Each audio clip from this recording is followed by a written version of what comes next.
Hey everyone, Dr. Josh Axe here. Welcome to the show. I'm coming live from a different spot today. Actually, a new friend of mine here, Jamie George. I'm going to be interviewing him today, and we're going to be talking about how to overcome limiting beliefs, how to become your best self, and we're going to probably dive into some deep psychological truths today as well. And so Jamie George is the author of the Thriveless Handbook. He owns the Thriveless company, and he is an executive coach. So he coaches and trains a lot of entrepreneurs and business leaders in how to grow both their business, but also one of the things I'm excited about to hear from him today about is how to grow in life. Also, quick note, I attended his church. He was a former pastor. And so I attended a church service he went to, he was leading years ago. Amazing sermon and lecture. And so, Jamie, excited to be here with you today. Thank you, man. It's great to be with you.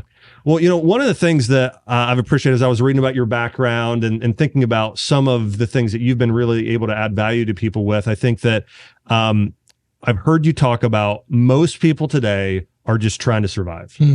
Right. So, and I think I experienced this when I first opened a clinic years ago and I started working with patients. I started realizing, like, if I would ask most, especially moms, hey, how are you doing? What's going on in life? The word I kept hearing from people is, I'm overwhelmed. I'm overwhelmed. I'm overwhelmed. I'm tired. I'm anxious. I'm just trying to survive. Yeah.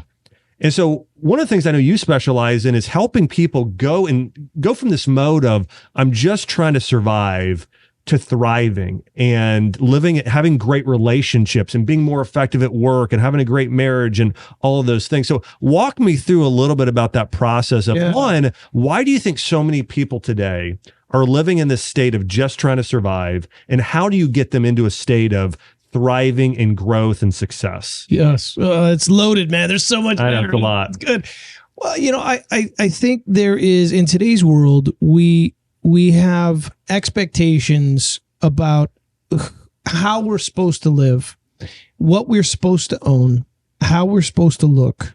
We live in a world of, we've always lived in a world of comparison at some level, but now the comparison is at the highest level because we're thumbing through and we're watching the snapshots. Before we watch the snapshots of movie stars and political figures, and we might feel a little envy that, gosh, they have a great life, but it was like it was a full step out because we're like, well, I'm not them. Now we thumb through our Instagram or Facebook or some social media platform, and we see the best moments of our friends' lives. Yeah. And we go, their life is awesome. Like, look at their Christmas decorations. Look at their holiday travel. Look at how much their husband loves them. Look at how perfect their children are. Like, we just get to see the best of everybody's life, multiple, not just one person, not just some Hollywood star off in California. No, this is my friend down the street. Everybody around me's life is so perfect, but mine is not. And I think there is an energy that's generated that goes, what am I doing wrong? I guess I need to work harder, faster, do more. And so we tend to then bite off more than we can chew, get stuck in this loop of not having. I mean, it's not new news. I mean, there's a wonderful book in the 80s written by a guy named Neil Postman called Amusing Ourselves to Death. And he was talking about how we get hooked in entertainment and constantly consuming things, right? So it's no new news that we live in kind of a materialistic society where we are some of the, especially if you live in the West, some of the largest consumers on the planet. Yeah. Right. We leave the biggest carbon footprint, you know, in some ways. So that's not new news. But I think the comparison piece has contributed and added to this sense of stress and overwhelm. So in terms of the why, I just think that's a big part of it. And I'm simplifying to say, what if you just removed comparison? How might that change how you lived today? Yeah. It's been said that comparison is the thief of joy. Yeah. And so what we're not doing is thumbing through, most people are thumbing through Instagram of all the homeless people on the planet. What if every homeless person had an Instagram account? If we're thumbing through those, we probably have a different energy. That's right. We probably have some compassion and some sadness, and maybe we even have this gratitude that sneaks up on us that we weren't even aware of. Like, oh my gosh, that's horrible. I feel so bad for that person. And oh my goodness, somebody needs to help him. And man, I thought my day was rough, right? Like, wouldn't it be interesting if all your Instagram were just homeless people? Yeah. Or all your Instagram was everybody who showed how horrible their moment of the day was. It would be a different energy. And I'm dropping in just on the comparison thing because I'm just trying to put my thumb on one thing. There are lots of things. But one of the things I try to do with clients is go, could we just make one micro shift? What's one little shift we could make today? And let's go do that for about 30 days. Let's experiment. Let's see how that changes your life. So if somebody was listening, they're like, yeah, I feel overwhelmed. And so you feel overwhelmed? Hey, don't go to social media for a month. Yeah. And set a mindset, set an intention that goes, hey, the moment I feel this temptation to compare myself with someone else's life, I'm driving down Franklin Road in Brentwood or wherever I am in the world, I'm driving this thing, I'm having this conversation, and I'm seeing what someone has that I don't have. In that moment, if I feel a temptation to compare, if I go, no comparison, in the moment where I feel tempted, I'm going to do a quick review of what's good in my life. It would be interesting to see how that might affect your overwhelm. Wow. And it's powerful.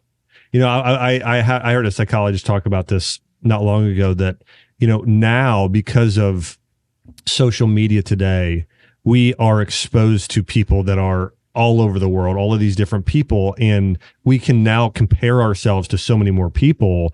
Versus in the past, somebody might have grown up, like for myself, grown up in a city of 20,000 people, and there were people in all ranges, but you know, you had more of an ability to maybe even feel special and unique, because when you're comparing yourself to one, and let's even call a smaller part of your community, 1 in 1,000 people, hey, you were maybe the best at this and the best at this, even whether it's athletics or it's music or creativity or your work or profession, whatever it is. And it was a little bit more about, hey, your roles, your responsibility, your identity within the community. Well, today it's turned into this thing where it's like you've got millions of people, and most of the time people are following it. You're following the 1 in a million person. Right. And that if you're comparing yourself to that person, that can be devastating to a lot of people if they're living in that state. So the positive I do see is I think for some people, maybe it causes them to say, well, I can do more with my life if they have the right perspective. Right. But I think most people are living in that other area that you're saying is they feel it's almost defeated because of it. Yeah. Then that's when they come to me and say, I'm overwhelmed. Yeah. See, the reverse is I'm the kind of person, so my way of being and the way I work with clients is I always say there's no judgment. So we're just making observations, and I just go, well, are you suffering? So if you're overwhelmed, sounds like you're suffering, you have maybe some fear and anxiety. So that might be is there a comparison happening, right? But let's say how you doing? Oh my gosh, I've been on Instagram all day and I'm so inspired. Tell me about that. Well, this person's doing this, and I've been sitting on the couch. And and you know what? I know there's more in me. I'm at like 80%. I'm not leaving it all on the field. That guy's leaving it all on the field. I want to leave it all on the field. Coach, what do I do? Okay, cool. Let's go, right? It's a different conversation. Yeah, that's right. So it's not that Instagram or social media is bad. It's what is it doing for you or to you? Now, that little phrase is an interesting phrase. It's been said that you could sum up all of life in this one phrase. Life is either happening to me or life is happening for me. If life is happening to me, I'm a victim. If life is happening for me, I'm an owner. I have, you and I talked about this previously. I have free will. I get to make an empowered choice. So this is fundamentally one of the things I deal with people. If somebody comes in and they're in a place of suffering, that's usually I go, what's working, what's not working, right? It's a pretty easy place to start. In the not working, if their language or their tone or the story they tell themselves is that I'm a victim of something that's happening externally, the economy, the political system, my mother, my marriage, my kids, my job, my boss, whatever the thing is. And their energy is I'm the victim of what somebody else is doing. And one of the things I'm going to say, so life is happening to you. Oh yeah, I'm the victim of it. Well, what can you do as a victim? Well, virtually nothing, because I don't have any power there. It's all happening to me. Only thing I can do is try and manipulate someone else or manipulate the external environment so that it will give me some kind of temporary reprieve. And we've all done this, right? Yeah. Oh, yeah. Right. But it doesn't last. It's extremely temporary. I finally got my wife to do this, or I finally got my kid to act like this for like a day, and then they came back and they were disrespectful again. And now I'm upset. Right. So what if instead life was happening for you? If life's happening for you, then that means you get to take ownership. I have some friends of mine who are therapists, and one that we talk a lot about what shapes people and creates the makeup in someone, right? And one of the things they say is that when they deal with someone who's an abuse victim, they'll say, hey, the moment you were abused, you were a victim and it mattered. And the next moment you were not. If you continue to live as if that's your identity is you were abused in that moment, right? As a child or by a spouse or by a boss or by a religious system or whatever the thing is. If that's your identity, then you will always live in this down place without any power, without any ability to choose. But if you can go, no, that mattered, so I'm not going to deny it and I'm not going to look over it. No, that moment mattered. It impacted me, but I'm not going to live there. I'm going to make a choice now. Today, I'm going to make a choice. What will I now do with what's happened in my life? And ironically, a lot of people, when you go look for their why is often from the place of pain in their life. Yeah. So, in a Christian framework or a spiritual framework, I've heard the phrase, God redeems all things. Like this is where this actually can, you can look back and go, oh, wait, that thing that I thought was bad or horrible is now been made for the good. Yeah. I was listening to Chris Rock and Jerry Seinfeld were doing those comedians having coffee in cars, or whatever that thing was called. And I remember Chris Rock was saying, and this is years ago, so he probably actually did it, but he said, I'm working on a bit on bullying. And he goes, everybody wants to get rid of bullying. He's like, I don't know. I think it's a good idea. And Seinfeld was like, what? He's like, well, I mean, if you don't get bullied, who's going to invent fossil fuel, right? Like it's some of us go back to that place of pain. And it's been the motivator for us actually to show up in the world differently and maybe give to someone help. Sometimes I think we're trying to help heal people while we're healing ourselves. And so that's why I look at it like, hey, there's no judgment. Even if you're a victim, there's no judgment. I just say they say to my clients, like, is it like, what's that like? Like, is it working for you? Do you have any power there? It sounds like there's a lot of suffering. So first we have to kind of come to that. Are you willing to take ownership of your own life? And that's a shift. Yeah. Right? That's a starting place where someone goes, yes, I'll take ownership. My temptation will be tomorrow to blame someone because I got neural pathways and I've done that for a long time. And we all do.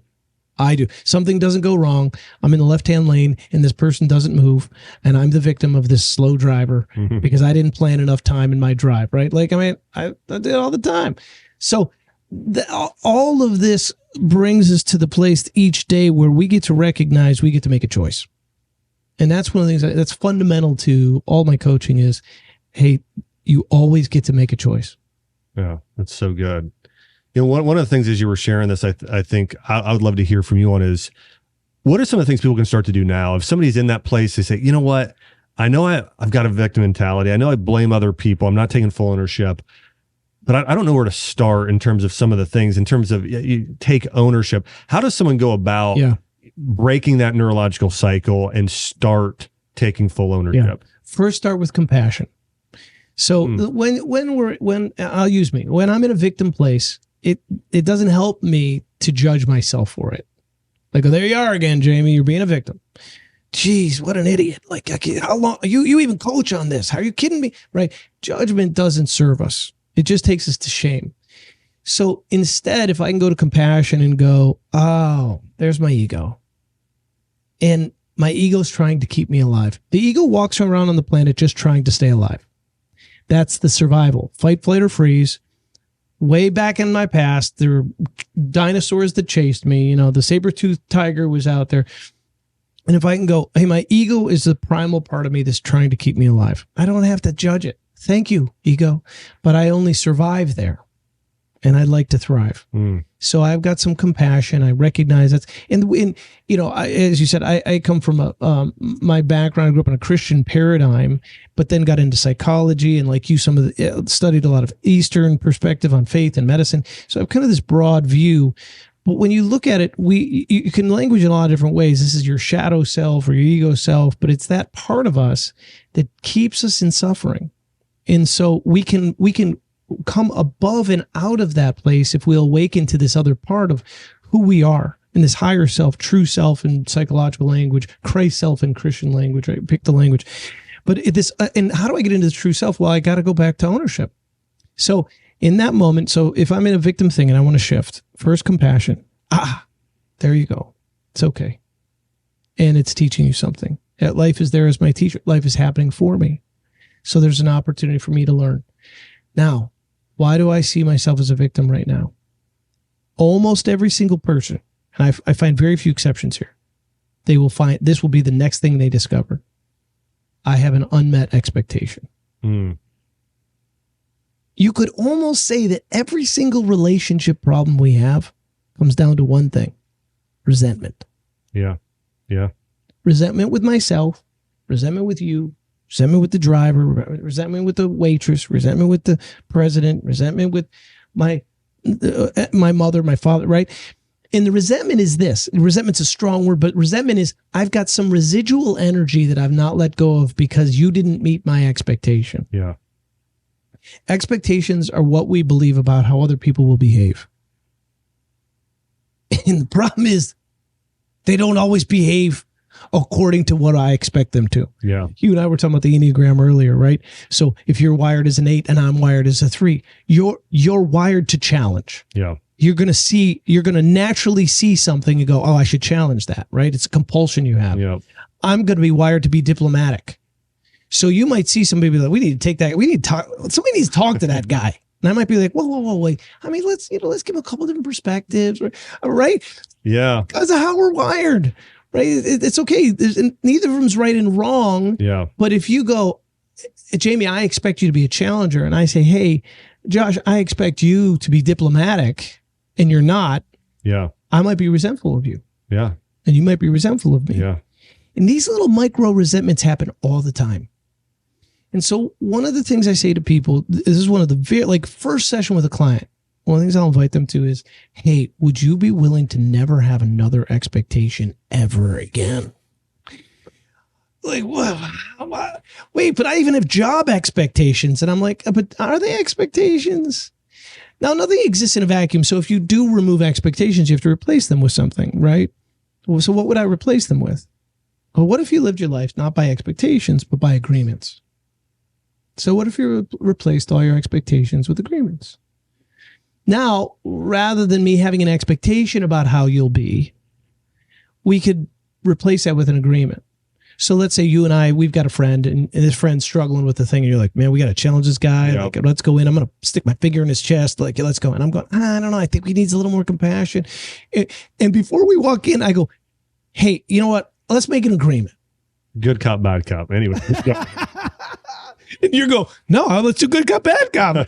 I'm like, okay, well, all right. So here, I use this thing that I got from Stephen Carbon in the 1960s called the drama triangle. He says there's 3 unhealthy ways of relating. And then there's 3 healthy ways of relating. So there's really 2 triangles. There's a red triangle, that's the ego self. And then there's the green triangle, and that's your higher self. Well, in this higher self, I take ownership. That's the top of the triangle. I set boundaries for myself. And then I negotiate with other people because they also get to set boundaries. And that's the world of agreements. So we're walking in and we go, hey, let's negotiate. And you go, let's play good cop, bad cop. This is going to be really good. It's really effective. I've done it before. I know it's going to work. And I'm like, yeah, but I know his personality. Like, I'm thinking about him. I'm really empathetic. And I don't know if that's going to be, but we negotiate and we come to an agreement. We both go in, whether it works or it doesn't work. Neither of us is resentful with each other because we made an agreement about how we'd go in. Yeah. You know, like, I agree with good cop, bad cop. I don't think it worked, but I agreed to it. Right. Now there's no resentment. Here's the other thing that's powerful about an agreement is I'm not managing you and you're not managing me. We're just managing the agreement between us. Yeah. But this is really a really powerful relationship principle. I mean, incredibly powerful. I'm thinking about most relationship issues today that you just shared. And it's, you know, my sister, I was just sharing this with somebody else, but my sister-in-law just got married. And and she was in her robe on Sunday, like ready to relax and watch something. And it's their first Sunday, one of their first Sundays of after just getting married. And then he's got all of his, football gear on at 11:20, like, hey, we got the game here in 20, we got to go to the sports bar, let's, sort of. And, I mean, early on in marriage is just such a, hey, so what are you doing? Right. Like, this is how is this even in question? It's football day, right? Yeah. And she's like, hold on, we just got married. Aren't we going to sit and have coffee? Yeah. Right? Totally. Yeah. Those are the little things that show up all the time. What I love about agreements is that I don't have to take it personally. And I'm being playful with you and I, but if you and I went into that thing and we agreed on the good cop, bad cop, and we went in, had this conversation with our buddy, and whether it goes well or not, I'm not taking it personal. Like, oh, Josh didn't do it my way. I'm going, well, we made an agreement. Hey, I don't think that worked. So I just go back to you and go, hey, can we make a new agreement? Because I don't think that worked. Or it did work. And I'm like, wow, good call. Or let's say we break the agreement. Oh, we go in and I say, hey, you agree with me? Go, okay, I won't do good cop, bad cop. Yeah. We'll be empathetic and listen to his story first. And geez, I got to sit here and listen. Right. But something happens in you and you're like, no, somebody's got a chance. You can't say that. Somebody's got a challenge. So you jump in and you challenge it. I'm like, hey, we got a broken agreement. Yeah. Right.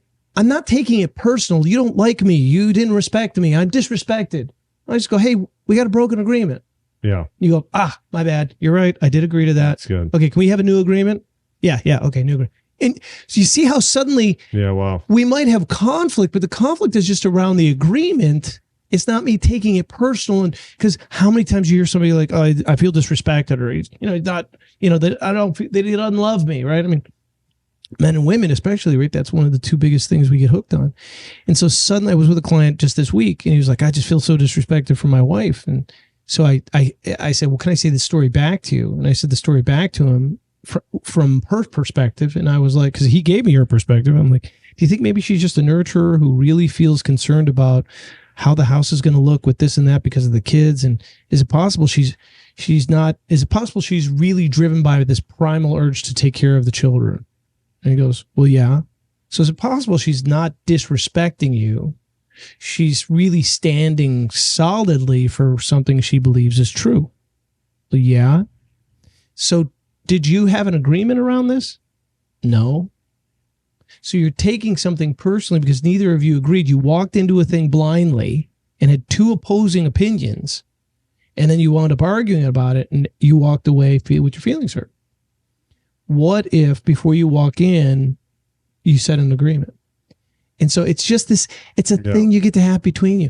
And I try to remind people and myself, me too, I'm walking this journey out. How many times I'm disrupted because I just have an unmet expectation. Yeah. So good. So that's a major part of the shift. I love it.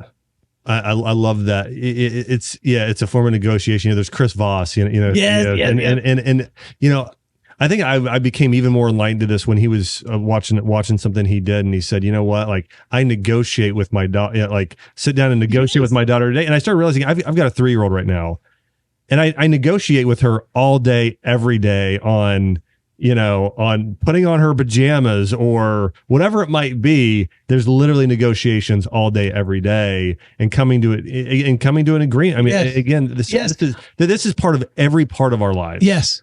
And I really want to affirm that, by the way. This is beautiful, and I hope people who are listening who are young parents, I love that you're modeling this, because here's what you're doing. You're saying to your 3-year-old, oh, you're actually a human with dignity, and I'm honoring your choice. I grew up in parenting. Here's some of my regrets as a parent. I've been married 31 years. We had kids pretty early on. We got married 22. We had twins, so I had 2 kids by the time I was 25. So, sorry, kids. I had to learn on the older ones, my twin boys and then my daughter. And then we had a 4th later on that we parented a little differently. But in the beginning, it was about behavioral adjustment. You're too loud. Stop doing that. You're hitting your brother. You're throwing your food. You're not eating. And early on, our reactive parenting was just change the behavior because it doesn't fit my preference. Yep. That's it. Yeah. It was simple parenting.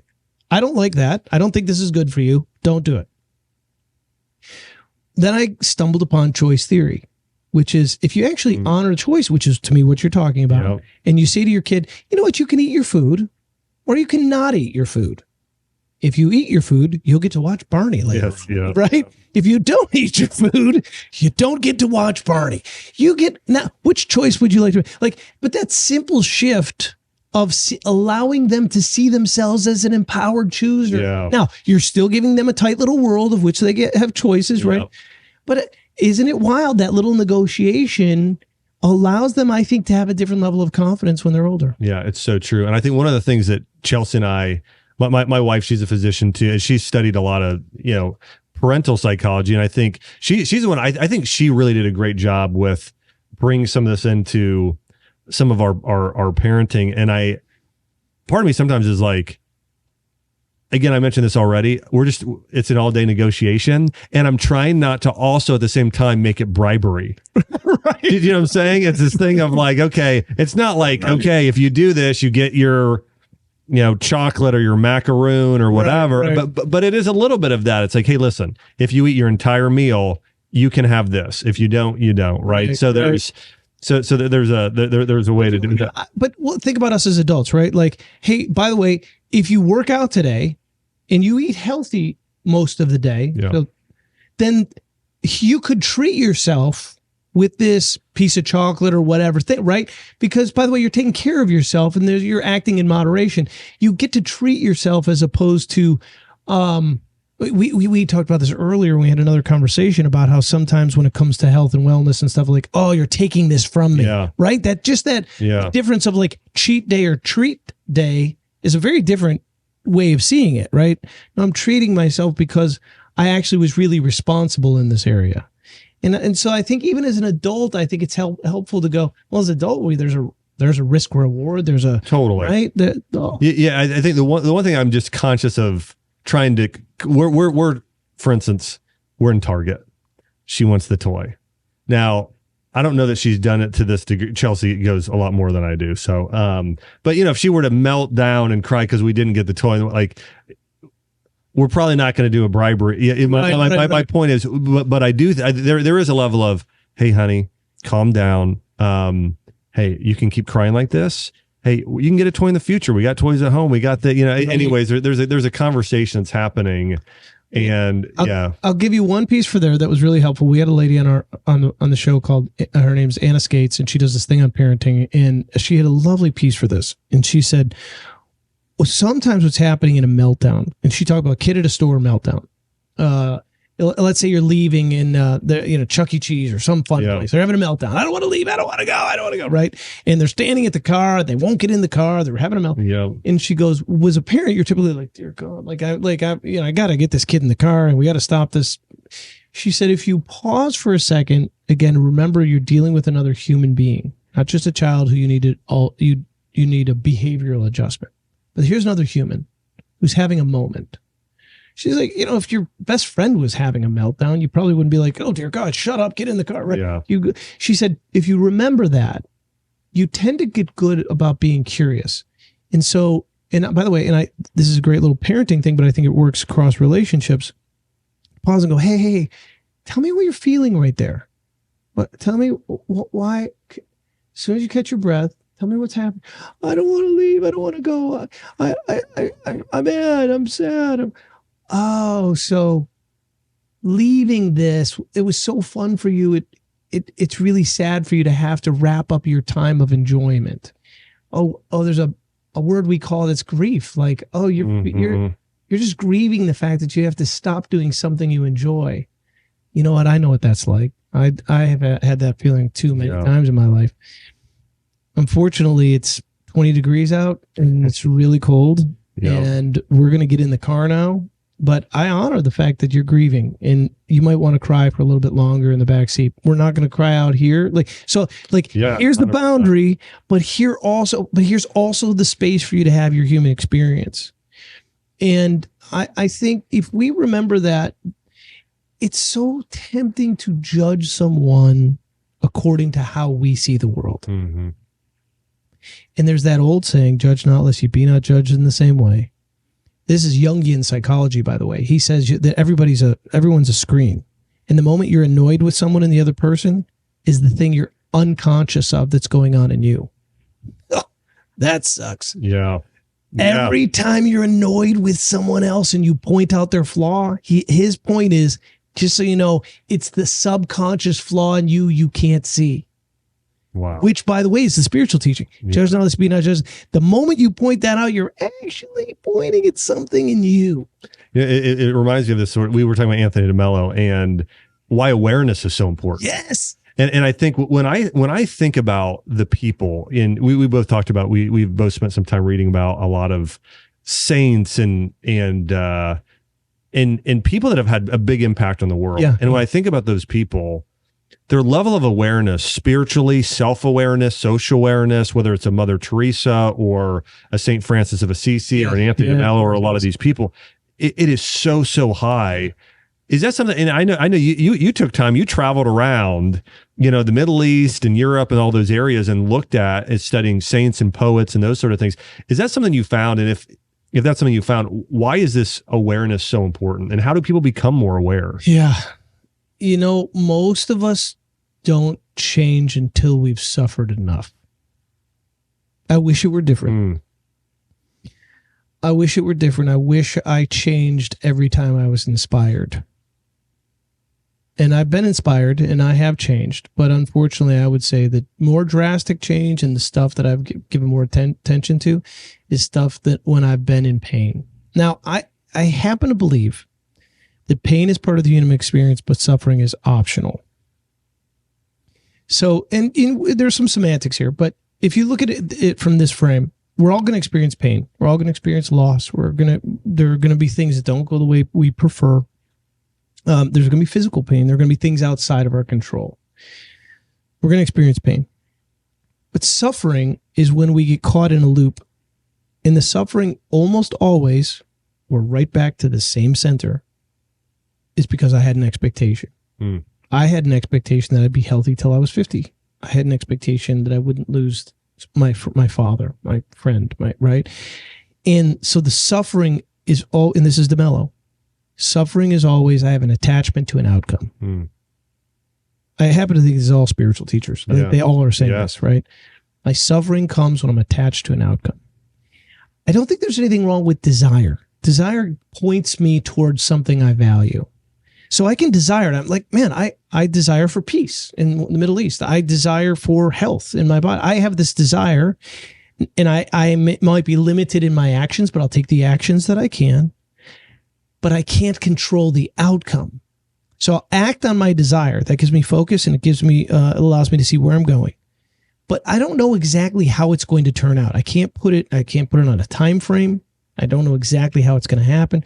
So that to me is actually the epitome of faith. I will take it. Faith is motion. I have a desire. I'm going to act on it. I can't even imagine what I hope it will be, but I can't control exactly what it will look like. And so when I let go of my attachment to the outcome, I cease to suffer.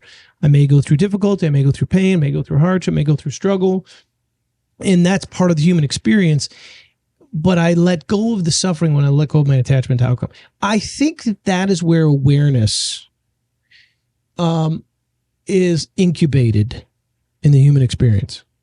That's why busyness too, I think, is such an issue, is because when you're busy, you tend to be less aware. You're so busy, you're just not aware of You're distracted. Anything distracted. Yeah. And so one of the things fundamentally, when I take people through a process, I invite them to take ownership about what they value. And so I'll give you an example of one of the exercises I do with people. I actually got this. It's a modification of something I actually first heard from Warren Buffett. But he had people go, write down 25 things that you long for, that you want, that you really want. And he used the word long for, you yearn for this. Write down 25 things. And it's funny, a lot of my men have trouble. They're like, I only got to 14. Okay, but I want you to connect with what you want, what you actually want. I don't care if you want to eat more steak. I don't care if you want to travel to Europe. I don't care if there's a dollar amount. I don't care if it's, I want to have a deeper relationship with the divine, whatever it is. Write down 25. It's vulnerable because I'm actually acknowledging that there's something that I want. Yeah. Have you found that you said men have you just mentioned I can see men having a much harder time with this than women. And I think it's due to, I mean, it's the same thing. Like, is my dad an old military, guy? He's not very vulnerable. My mom, incredibly vulnerable, right. and so I really see that. I think that's a good, and I've read Joseph Campbell, I love him. He really gets into this hero's journey and really talks a lot about like what the core part of a hero is. They deeply desire something. Yes. They deeply desire. Yes. And this could be everything from Jesus. He deeply desires something. And this, as you mentioned, desire is important. Right. You just want to make sure you're desiring the right thing. Right. And so I see this being really, really important. And so talk to me about like when you're working with clients, maybe I'd love to hear a little bit more of this process for people. And maybe this is something people can do themselves, or maybe someone's an executive, they could reach out to you and learn more about some of the coaching you do. But walk me through a little bit more of the process in terms of, and do you ever say, do you really want that? Like, do you ever have anybody put on a list? Like, I don't. I want to. Okay, no, okay, I'm interested. No. Because do you ever ask? Well, let me give you what I'm thinking is that, I had there's someone I'm thinking of, and there's a lot of people I'm thinking of. They're really successful, and we've heard he drives a Lamborghini. Mm-hmm. He's got this house, whatever, but he just got a divorce. He's sleeping, right? I just see his life. He's absolutely totally miserable. Right. But I know what he would put on his list. Right. And he's actually achieved it all. Yes. So and I think these desires are important, but also you ever asking, why do you desire that? Or why is that top on the list? I mean, yeah, I know I just asked you like 17 questions. I'm seeing feel the free spirit of where you're at. Okay. I'm totally tracking. So I think I grew up feeling this. I grew up with this fundamental belief that eventually was really not helpful for me. The belief was this: I'm responsible for everybody. Mm. Wow. Anyway, keep all right. I resonate with it. Okay. Well, let me just and then I'm gonna let you keep going. Like, I remember when I first started taking a lot of responsibility as a student doctor. Right before I went out, I started having all these patients, and I went into my pastor at the time, and I went in and I sat down, and he was just this amazing, like, he was a surfer too, like, just very aware, and he just didn't say anything, and I'm like, and I just couldn't even look him at the eye, and I was like, Larry, I was like, I feel like I want to just cry and bawl and I have the weight on my shoulders, but I can't even do that. Like, I just felt this like weight because I was trying to take on, like, if a patient didn't follow the plan, I was like, that's my, everything was on me. And it almost just broke me. Yeah. Yes. And I think this is where some religious systems are not helpful, because like I grew up hearing things like the blood of people's their souls are on your hands if they don't, follow Jesus and go to heaven. And like, it's your responsibility to convert people. I had a lot of that heavy handed. Mm-hmm. And so what it developed in me was a codependency. So codependency, defined, a really simple definition, is if you're not okay, I'm not okay. Mm. So I have to do whatever it takes to make sure you're okay. So think about how that plays out in your life. If you're not okay, I'm not okay. So anyone I think we all deal with a level of codependency. Yeah. So because the temptation is always there. But if I'm spending all my time trying, are you okay? Are you okay? Are you okay? Are you okay? And oh my gosh, you didn't follow my plan. You might have cancer. You might get sick. You might, right? And because I was in church work for years.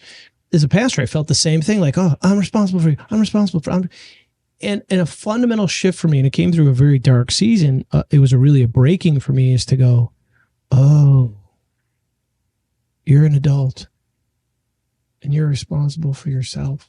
Mm. Yeah. You're responsible for you and I'm responsible for me. We can make agreements. And if I break an agreement, we'll break a trust and we might lose the relationship, but that doesn't mean you're a bad person or I'm a bad person. It doesn't mean now I'm responsible for you, you're responsible for me. It just means we have broken trust, and so we may choose not to be in relationship with one another. But now I'm not fundamentally broken or shifted because I didn't get you to do a certain thing. And you're not broken because you didn't get me to do a certain thing. So now watch how we go into the 25 longings. Yeah. So now a guy writes down his, or lady, I've coached both. Somebody writes down their 25 longings, and I want a Maserati. I want to make, 50 million this year in my portfolio. I want to make whatever the thing is, right? Like, okay. It's not for me to manage. Life comes to as your teacher. And I actually fundamentally believe, go after it. Like, I'm kind of like, okay, let's go. Let Maserati. Now, I might ask questions like this. This will be the one place that I will ask clarifying questions like, now, does that feel true? I will ask that question. And the reason I'm saying if fundamentally I'm inviting all my clients to take ownership, then I want them to really dig in. I'll take if you're convinced Maserati's the thing right now. I want them to dig in because a lot of people spend their time exporting their responsibility to other people. You and I talked about this with doctors. Well, whatever the doctor says. Well, what if you did some of your own study and could you take responsibility for your own health?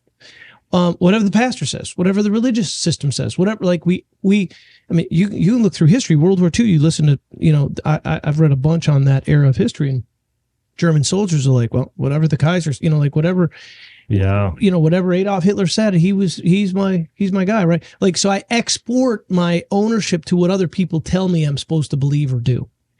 I'm fundamentally inviting when I'm with clients, hey, would you take ownership of your own paradigm, how you see the world? And I happen to believe that there is a spiritual connection here that you can tap into. So I'm asking you to tap into that. So I'll say, I might ask the questions that feel true. Yep, feels true. I want to get him out of Maserati. Oh, cool. All right. And by the way, maybe it was great because the guy, sure, right? Because the guy lived super poor and he was like the rich man, poor man guy, the whole, like, wonderful. Or another guy's like, I got it. And how we're a week later. What's it like? I had one guy, he bought probably one of the most expensive cars in the city. And, what's it like? He's like, it's in the garage. I don't want it to get scratched. And then like, I saw him the next month. I'm like, wow, that car is freaking awesome. What's that like? He's like, I hadn't pulled it out of the garage. And then I saw him the next month. I'm like, hey, well, how's the car? He's like, I turned it back in. Yeah. It was fun to buy it. Right? Then it lost the. So, okay, but it came as your teacher. So I don't mind them writing that stuff down. Oh, yeah. Because it gets them somewhere. Yeah. And when I do the process, by the way, so if somebody wants to do this exercise, it's a really great exercise. Write down your top 25 longings, then cut it down to 5. And Warren Buffett says, the other 20 are your avoid at all cost. Wow. Because, and I see it, yeah. Right? Because the neural pathway stuff, where focus goes, energy flows, disparate attention prevents me from actually getting to the thing I want, because most of us are going to take the path of least resistance and we get distracted. I kind of want that over here.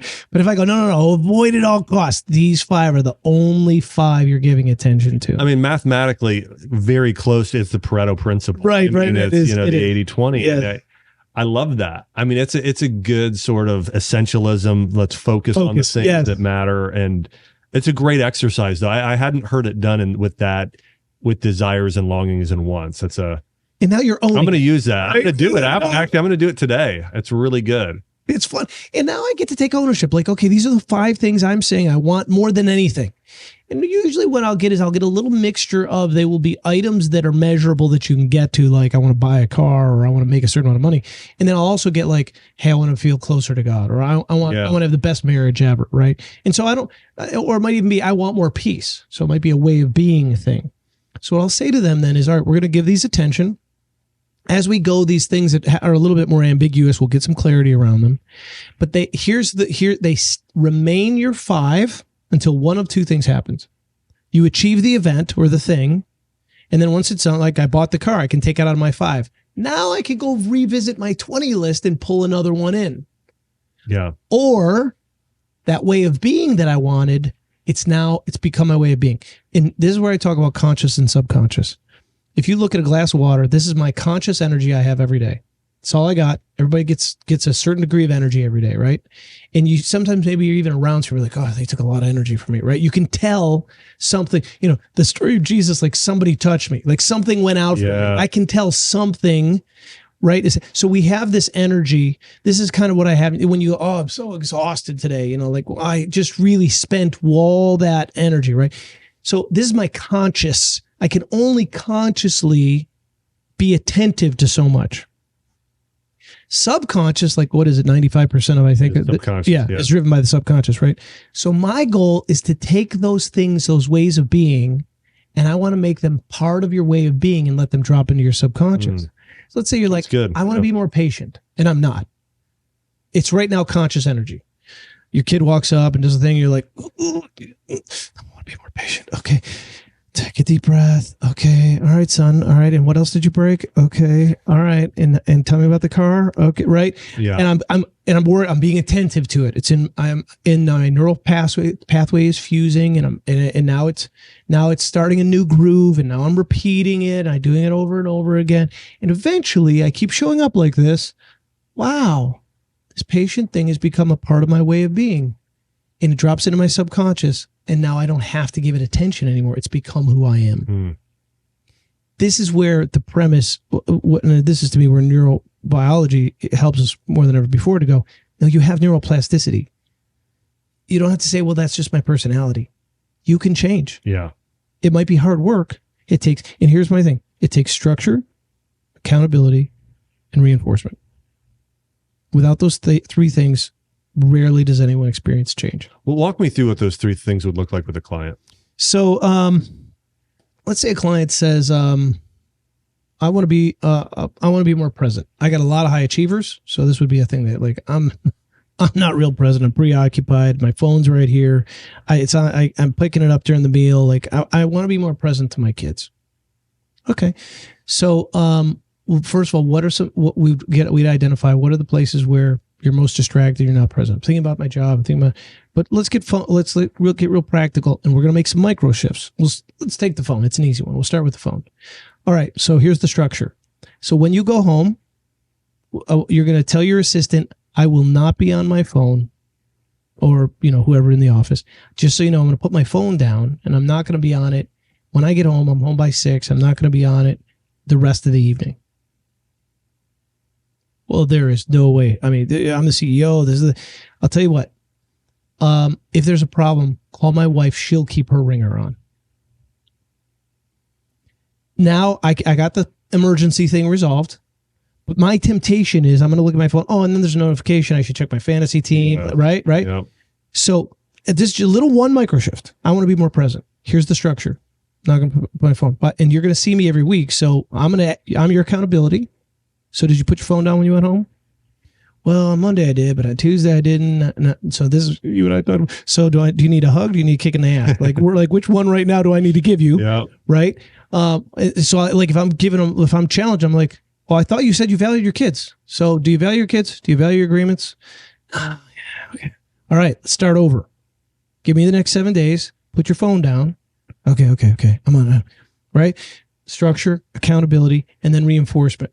And I do a lot of positive, they'll come in, I made it a week. Like, way to go. Like, this is amazing. And by the way, what was it like? You know what? I kind of listened to the story my kids told, like in ways I never had before. And I did this puzzle with my daughter, and I watched a movie with my kid, and like, I'm still kind of preoccupied in my head though. I don't know if I'm really present. Okay. Now let's work on that. All right. So we'll make micro shifts using structure, accountability, and reinforcement. And so, but we'll start at that kind of really practical, tangible level. Most of us, because we don't work in the abstract, right? Like life happens in the dirt. So I really try to get people down to like, let's start with what's the thing that's keeping you from being present.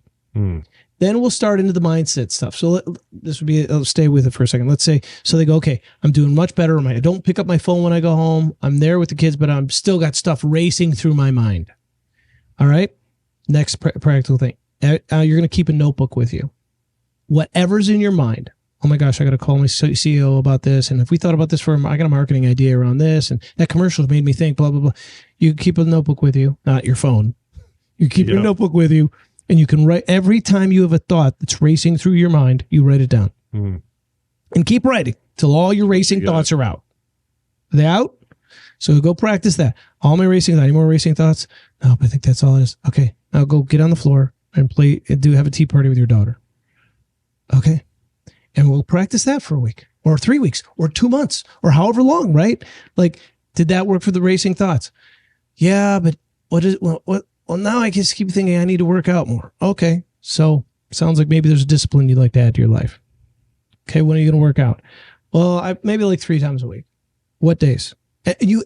So to me, coaching is as granular as possible. Yeah. I will literally put a calendar up on my screen and go, what time, what day, how long, what's the workout? Well, I don't know what workout. Call Dr. X. Yeah, I mean, I think where people tend to fall off is the scheduling part. Yes. Yeah. It's like, hey, I'm going to eat healthier, and I'm going to try and work out and whatever, and then they'll go a few days, and then it's just not solidly in the calendar, like going to job or going to school or whatever it might be. They have to pull it out in front of me. I do this with specialists. So pull it out. Is it in there? Is it on repeat? What time is it? Do you have an end time? Where will you do it? Because otherwise, if they go, yeah, I want to work out more. Okay, good. I'm going to work out 3 times a week. Okay, great. All right, I'll see you next week. Accountability is such a big deal. I mean, this is something I think part of our more isolated and when I spend a lot of time looking at mental health, and the studies around loneliness it's off the charts right now. It is. Yeah. It's an epidemic, and that's partly leading to a lot of. I mean, mental health issues have greatly started outrun cancer and heart disease in terms of the growth rates are very high. And so, but I think part of it is due to lack of community and a lack of accountability. And I think if you have that, and we talked about this earlier, just a little bit, just sort of mentioned, I see this an issue with some of the church today and some of a lot of things is when you don't have accountability. And I think, like, when I think about the ways that I've grown the most, it was through mentorship, because I had a mentor pouring into me and giving me advice, or I was going to them and that sort of thing. And then maybe there was a level of accountability attached. And I think the same thing with my team members. When I see the team members that are taking off and growing the most, I'm being the best leader when I am saying, hey, here's your top 5 things, or we're making an agreement. By the way, that's by far the best thing, is when it's like, hey, I want you to pick what the goals are. Yes. And then we're going to come to an agreement on what it is. And then we're going to meet in regularly for accountability. So what you're sharing, just the way you help people in growing in life and their business, is the same way that entrepreneurs and executives need to lead their team members. Yes. And here's where accountability works. Accountability works if you feel emotionally safe. Yeah. Right? Yeah. And especially in today's society. Brene Brown, a lot of people know who she is. She had a TED Talk that went viral and blew up. But to me, one of her great gifts to the world is she talks about the difference between shame and guilt. She says shame goes after identity, and it tells you you're an idiot, you're stupid, you're dumb. And really, I think, pulls up the core wound or the core lie from your childhood. Yeah. I think everybody takes the ego interprets their childhood, something in their childhood, and winds up taking a core lie or a core wound. Mm-hmm. And shame just beats the crap out of you with that lie, right? That's shame. It buries your head in the ground, sticks your head in the water. It's going to drown you, right? That's the energy of shame. Guilt is different. Guilt says, oh, yuck, I don't like that behavior. That's actually not who I am. I want to change that. It's kind of a lighter emotion, more at the top, and it's uncomfortable, and it needs to be, because it's saying, oh, you know what? I haven't been to the gym in 2 weeks. Like, I don't like the way I feel. I kind of feel guilty. Okay, good. And act on that. The guilt dissipates. I'm going to take an action. So shaming people, which was a large part of society for a long time, shaming people to me is not helpful. But holding them accountable, letting them feel the guilt of their own broken agreement, that's motivating. You said something that's really powerful there. I just want to point out. So, and of course, you know this, but the biblical narrative around this, right? It's like Adam and Eve feeling the shame. This is something that's this core identity issue from the beginning of time. And when I think about there's Carl Jung gets into this, and really in terms of one of the things in relation to that is he talks about. I'm curious your thoughts on this. In order for you to grow, he has a quote, and it's related to this, and it is. If you want your branches to reach up to heaven, your roots need to reach down to hell. And part of that too, he says, is you should know your capacity for darkness, but you shouldn't live there. Yes. Right. You should be aware that I am a sinner. I have made mistakes. There should be a level of guilt and healthy conviction with it. And when you have that, realizing I'm not perfect, I'm not living in pride, there's a level of humility around that. I am capable of great things. I think sometimes there's a lot of, maybe even some, not all at all, but there are some churches that kind of almost keep people in that level of shame and guilt of saying, you're a sinner. Let's focus all of our efforts on only that versus what about the part you're redeemed, you're a child of God, there's a plan and purpose for your life, you're an actual saint, as the Bible calls you to be a saint. All these identity issues are so big. It's so true. I'm with you 100%. I so appreciate you saying that. I totally agree. I'd stumbled across a book years ago by Matthew Fox called Original Blessing, and he's like, I think, I'm stuttering because I also saw a film on St. Francis, who I know you like. And in this film, I watched this film. This is like a year ago. Somebody told me, watch this Father, Son, Sister Moon. I don't know if I'm getting the title right, but something like this. It's this kind of cheesy 70s movie on St. Francis. And it's pretty cheesy. But you're kind of watching it. It's super 70s. And somebody recommended it. I'm like, I don't know. This is tough to get through. But okay, I'm watching the film, And the next thing you know, I actually, in one of my books, tell the story of St. Francis. And so Francis goes in to see the Pope at the time. And in the film, they show this story. And the Pope is Alec Guinness. Alec Guinness, Obi-Wan Kenobi. Yeah. And I'm like, whoa, I thought this movie was cheesy, but Alec Guinness. I said, well, this is cool. Right. So the Pope comes out, Francis has this moment, and there's this big kind of disruption that Francis is, if you know any of his story, he's super poor, he lives in poverty, he's dirty, and all the kind of rich people in the courtroom are like, why was this guy allowed in here? And so he comes in and he's shocked by the opulence. And he's like, why have you spent all your money on this? And he's challenging the court. Doesn't even realize, it's almost like his own naivete. And they immediately start dragging him out. And they start berating him and judging him. And the Pope gets off his throne, whatever his chair, walks down the stairs and kisses Francis's feet. And the people are freaking out in the moment. And Alec Guinness, playing the Pope, says, thank you. We've been so preoccupied with original sin that we forgot about original blessing. And this is a true story, by the way. We've been sharing. Yes. And I think the term in the movie he used was, we forgot about original affection. Ooh, and I kind of like that even more. Like that you're loved by God. You're liked by the divine. Like you're not just loved, but even the divine likes you, loves you. You're connected to the divine. You're an expression of the divine. You're an aspect of the divine. As opposed to, you're just this horrible person. And I'm grateful you highlighted that, because I do think you're right. It gets stuck in our psyche. And the Jungian quote is amazing. Like, hey, do I have a shadow? Yeah. Do I have an ego? Absolutely. Somebody was telling me about these rage rooms. Have you heard about this? I think I have. Baseball bat or something. Yeah. But I've thought, because I'm wired a little bit like you. I'm kind of pretty positive guy, upbeat and whatever. But I've thought, if somebody took me into that thing with a baseball bat, I probably could go find some rage. So in Chinese medicine, this is interesting. They, if you have, everything's connected. We talked about this. If you have, the primary emotion is related to anger, frustration, and patience. And if you're living in that zone, you have to release it, or else like it actually leads to like chronic constipation and a number of things. So it's called liver stagnation, or stagnation, to where things aren't moving through your system. So now they tend to recommend boxing or swimming, or tennis, pickleball, anything where you're able to hit or whack something or release something. So anyways, this goes back thousands of years. Now I think the, padded room at the baseball bat, it's a whole nother kind of level, but it is a therapy that's been used for a really, really long time. It's so good because that's like, it's in us, right? I'm still going to have those emotions. And like, I would say that's a development place for me, is learning really how to feel through my feelings as opposed to move around them. That's my own. And this is part of wisdom and awareness too, is I'm not letting my feelings control me. I'm reading them and understanding something needs to be done. It's not that I do nothing either. Right? No, that's exactly it. So what I especially, I work with a lot of men, a lot of high achieving men who don't have time for feelings.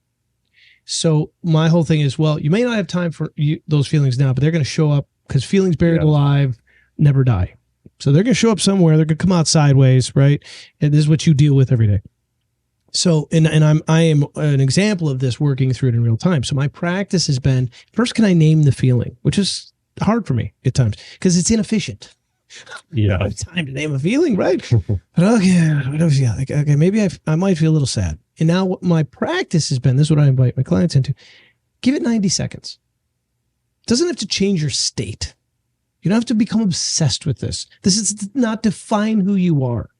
The feeling is like the heads-up display in your car. Like, you're running low on gas, right? It's telling you something. It's informative. So you feel sad. So just be with it for 90 seconds. Okay, I think I feel sad. Feel it. Feel all the way through it like a wave. Like it's just going to have a pass-through.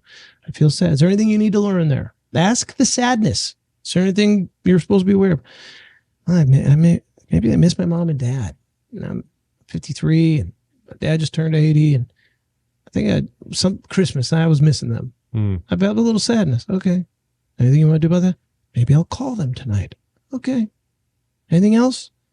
Nope. There we go.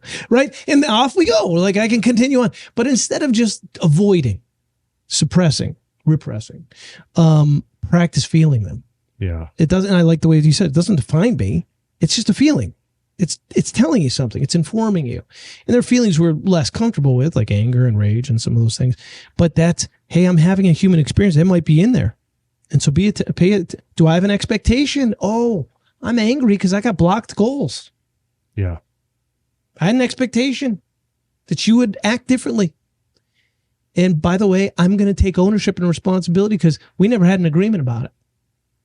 I just had an expectation you, whoever you are, would act differently. And so I'm going to forgive myself for putting that on you and putting myself through that experience because I never invited you into an agreement. I never actually was curious about your perspective.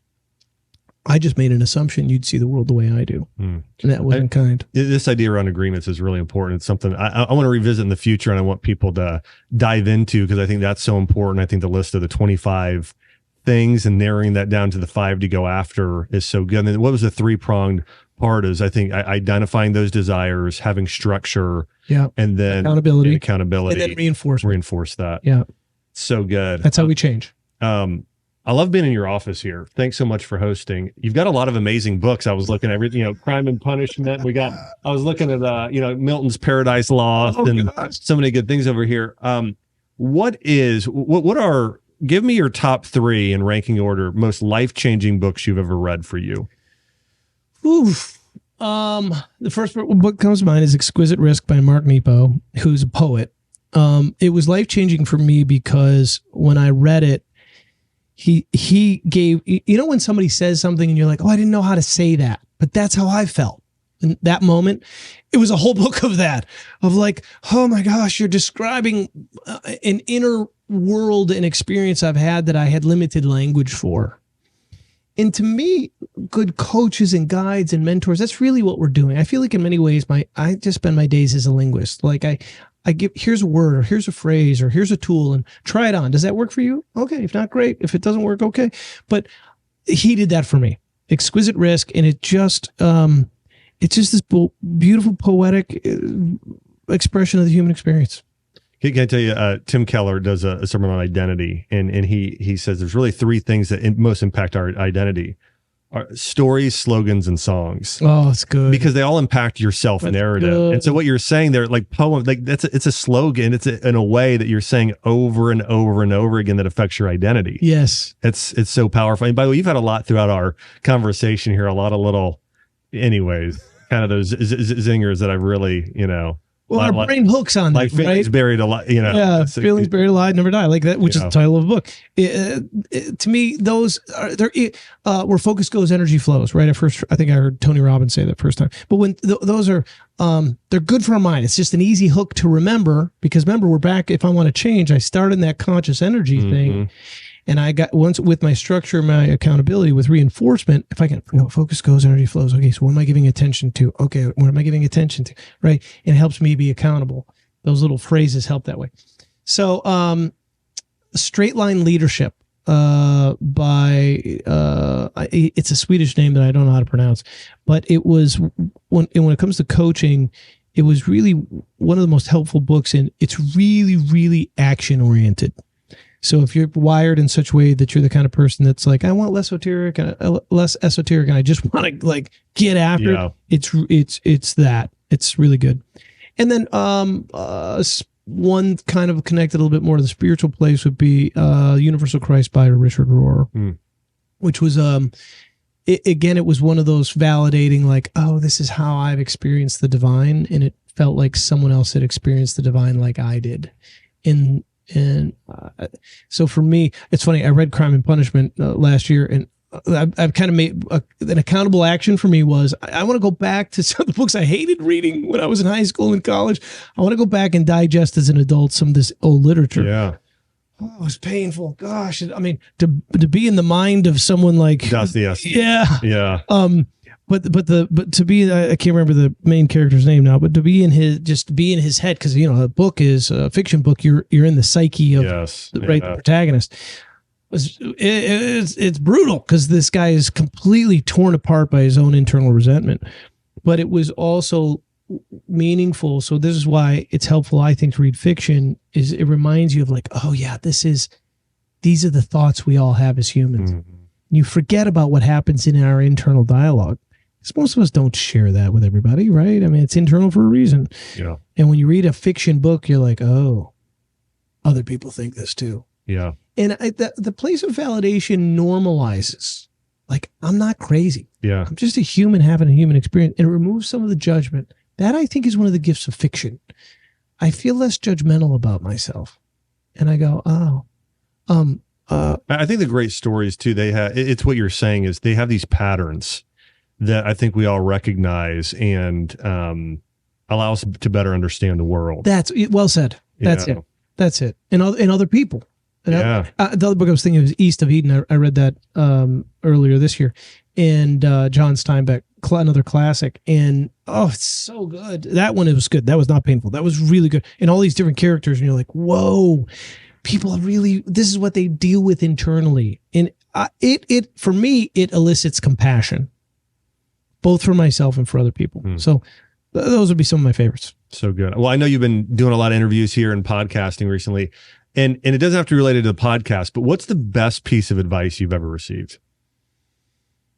Holy cow. Best piece of advice I've ever received. It's hard because I think I would probably go to different seasons in my life. Yeah. The advice landed on me different ways. But I think the most fundamental one would be take ownership for your life. That's good. Be responsible for you.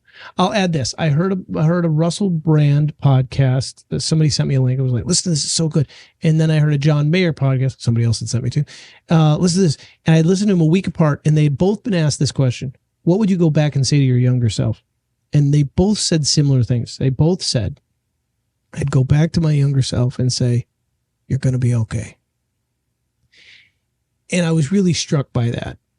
And I think that sense of I have my whole life had a temptation to judge myself harshly, and to feel a sense of I'm judging myself harshly because I'm not, I felt this constant compulsion to take care of everybody else in this sense that I was always failing. And when I began to let go of that and go, I'll let you take ownership for you, and I'll take ownership for me. I don't have to live in judgment. I can live in curiosity. That was a massive shift in my life. That's good.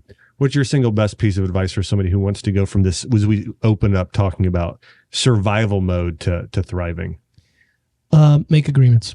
You'll be shocked at just that. If you drop your expectations and replace them with agreements, your whole world will change. It's so good. That's a big takeaway for me. I got a lot from this interview, so thanks so much. Well, thank you, brother. It's a pleasure and privilege being with you. Thank you so much.